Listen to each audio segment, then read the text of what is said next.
All right, guys, we are going for take 2 for the live show because the feed just happens to not be doing too good at feed.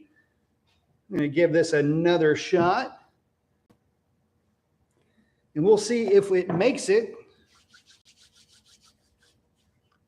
Survey says maybe. I don't know. Tell you what, while you guys are climbing in, I'm going to grab something to drink real quick. DM, yes, we are back. Okay, let me go grab my drink. Hang on.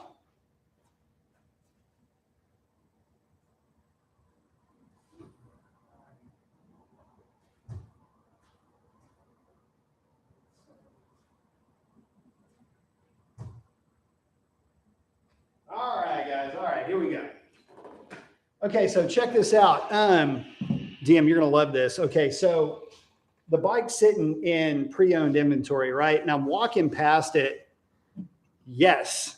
So I'm walking past this bike and I've got my jacket. Well, I had in the truck, I had an unopened Dr. Pepper. It was like in my jacket, I guess. It had fallen off. And I didn't, I just set it on the console, wasn't paying attention, fell off. It was in my jacket. Well, I didn't realize that, grabbed my jacket. And as I'm walking into the pre-owned section, I go to take my jacket off. And the Dr. Pepper comes out of the jacket, hits the ground, and goes off with a blast radius of a freaking hand grenade. So it's kind of funny. The whole, like, the whole right side of this bike caught a majority of it. But it just exploded. Stuff went everywhere. So I was out there, I don't know, for about 10 minutes with towels and wiping off bikes and cleaning everything up after the mess that I made. So, oh man, I'll tell you what, pretty funny stuff. But anyway, getting back to it. So that's the why behind the what behind me. Matter of fact, let me get it off of, now that I kind of know where everything's at in terms of settings. Oh, forgot. 7 3/4, 7 3/4. So what I'm doing, guys, is I'm making a list of everything that's going on with the bike in terms of settings. And I've got my sag settings put together too. The front at 38, it's a millimeter off. I'm not going to trip. The back at 37, I've got like a minimum number I'm thinking of, like a 35. 35, 36 for the back might be okay, but it doesn't really matter. You can set them up square, which is to say, 35 front and rear, 38 front and rear, 40 front and rear. The main thing is to get the hydraulics to work with whatever that setting is. And where Red Alert has incredibly stiff suspension that was doing everything I could to soften it, this one is the exact opposite. And so I'm going to be doing quite a bit to try to stiffen it up a little bit and slow down some of the movement out of the rear of this bike. Although I will say this, on the side of the tire, this bike is real nice and it's really flickable. So much so that I've got to slow down the way that I move the bike into corners with this thing. Because it just falls right over. Now, look, a lot of that has to do with the fact it's got brand new tires on it, and brand new tires are always going to be lively, but this one is even more lively still. So yeah, really, it's going to be playing with compression and rebound dampening on this bike, and I may need to dial that up a little bit. Here's one of the things. Moving the bike around on the stand, it's a little too lively. If I were to show you that same thing with Red Alert, you can see her back there. Well, actually I can't because it's on a paddock stand, so it's going to mess with the geometry of it. Anyway, take my word for it. This one is a bit more lively, so I'm probably going to dial in about half a turn on compression and maybe half a turn on rebound. And that'll maybe slow it up a little bit. But so far, guys, I got to tell you, it's really good. Let me get this thing off of this stand because I've already got an idea for where it's at. I already know basically what I'm going to be up to with it. Oh, sweet. You get it to where y'all can see her. You see that okay?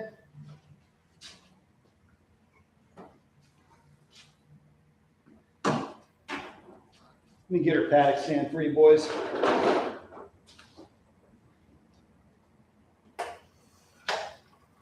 Tell you one thing, with this slacker, it's got a magnet on the back of it. If you ever use one of these things and you go to put it on, don't put your finger behind it. Things will get weird. Now, me getting this bike, I know raises the question, well, you got two of them. What do you need two of them for? Well, here's the thing.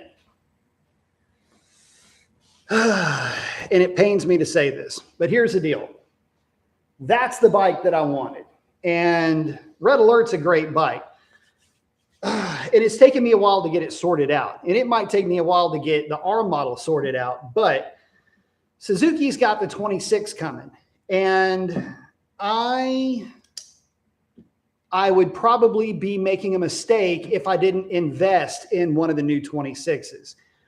And that's a bike that I can generate quite a bit of pub with, especially a red, white, and gold R model. So what I'm going to be doing is I'm going to be making some room to bring that bike in.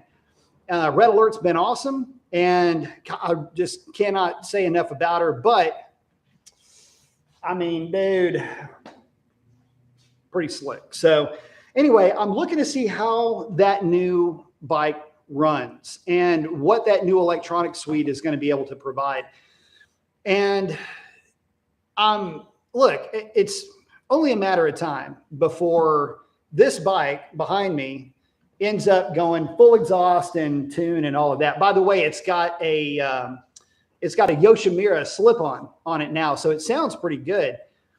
And but it really does need a tune because you can feel the throttle roll back on this bike as opposed to Red Alert where it just mashes. But I will say this bike is nice and stable up to around 140 miles an hour. So as you would expect, I mean, it's rock solid.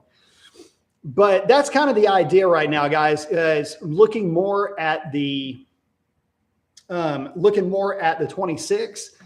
And the reason why we're looking harder again at the 26 is because prefer to be on the forefront of what Suzuki is going on about. And the new engine has got a lot of upside. I think that there's going to be a learning curve with it on the tuning side, but I would like to see how that new bike goes, because I'm going to tell you right now, and this is no bullshit, boys. You want to know one of the big reasons why I bought bike with no name just yet? So the 2018, that quick shifter on the bike behind me is miles better than the one on the 25, which tells me that that sensor is probably a little whack. But I rode this bike. Let's stand like this. I rode this bike, and I mean, I just clicked with this thing. It was really kind of weird. I sat on it and it felt comfortable because duh. I mean, it's the bike that I've got. But I mean, the minute I fired it up, everything was just right with this thing, and it really was. And there's a time when the first time I got a chance to ride it was literally just to get the difference between an R model and the A model, which is the standard model. And immediately I picked up on a couple of things. One was how much better the quick shifter was for whatever reason. And two, I just like the feel of the R model better. I like being a little bit more over the front tire. You get a bit better feel with it. And the other thing that I liked about it is, God, this is such a weird thing to try to point out. When I feel a bit more balanced on this bike than over the factory bike. And when I dive this thing into corners, I'm a little bit further back on the seat. And that's how the bike feels better for me. Whereas it's not like I'm sitting all the way back, but I can tell that for whatever reason, I'm naturally back a little bit further on this bike. And for me, it's a bit more comfortable, but the way that this bike drops into corners is so nice. It's like having a middleweight. So everything that I said about that CBR 1000, God, I'm taking forever to get to a point. I know, but here's the thing. Everything that I said about that CBR, this bike does that. So, let me get this bike a little bit better in frame for you guys. Everything that CBR did, the Suzuki does when it comes to feeling like a small bike. And what's weird, I can't really put it into words, but